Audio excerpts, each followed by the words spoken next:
Monarchy is releasing today, so that makes it the perfect time to have a quick look into what to expect from this game.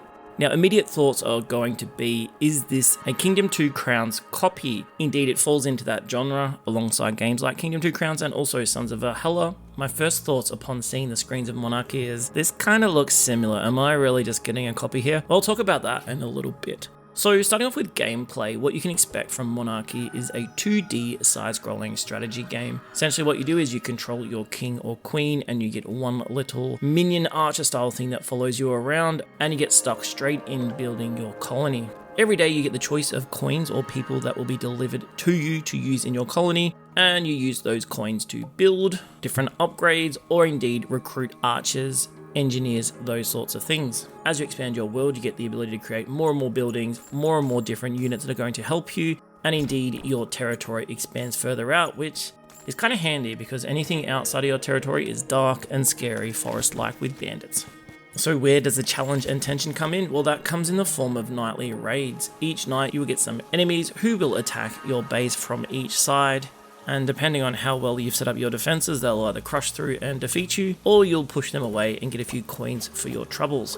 There are some extra hard nights such as full moon, and 4 different scenarios that play a little bit different at the moment. One of the things that makes this game really tricky is the fact that you actually get no alerts which direction you're being attacked from. So as you expand your base further and further, you kind of have to try and run between each end to see how it's going. But given you've only got one archer to attack with you, you don't really have all that much defensive capabilities beyond a bit of kiting to take a few enemies out first. So what is my big problem with the Monarchy at the moment? Well, it all comes down to clarity. Indeed, when I was looking into what the scenarios actually involved, I found more information on the Steam page than I did in the game, which is a little bit of a problem for me as well. Now, I've spent a fair amount of time in Kingdom 2 Crowns and I've finished Sons of Valhalla, so I have a fair amount of familiarity with this style of game. The tutorial didn't teach me much at all, using symbols rather than words to actually explain what's happening. And I can imagine that if you've never played this genre of game, you're going to be really frustrated because it takes a while to get used to the button layout, what it's actually asking you to do, indeed how the building works.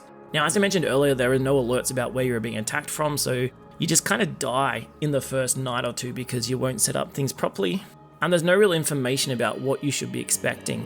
This game's a little bit brutal. I can imagine people raging a fair bit at it. So is Monarchy a copy of Kingdom 2 Crowns? Well, yeah, it does feel like a copy. There is a lot of familiar mechanics like the coins, the trees, those sorts of things, but this feels a lot more unforgiving. I died a lot more in Monarchy in a very short amount of time than I have in either of the 2 other games that I mentioned earlier. I'm really starting to wonder about how much flexibility there is in terms of surviving, because even on my second and third runs, I feel like I was making some really good choices and using my economy really well, but I still managed to die because I just didn't have one right unit in place. So my worry with Monarchy is it becomes a bit of a meta-driven game where you just have to follow a certain build path, do a certain thing each day in order to be strong enough to survive.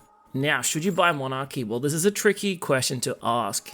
If you love this genre and you really want to get some more familiar gameplay, then I reckon this is probably going to be worth it. It's visually very, very beautiful. The horse in particular looks fantastic.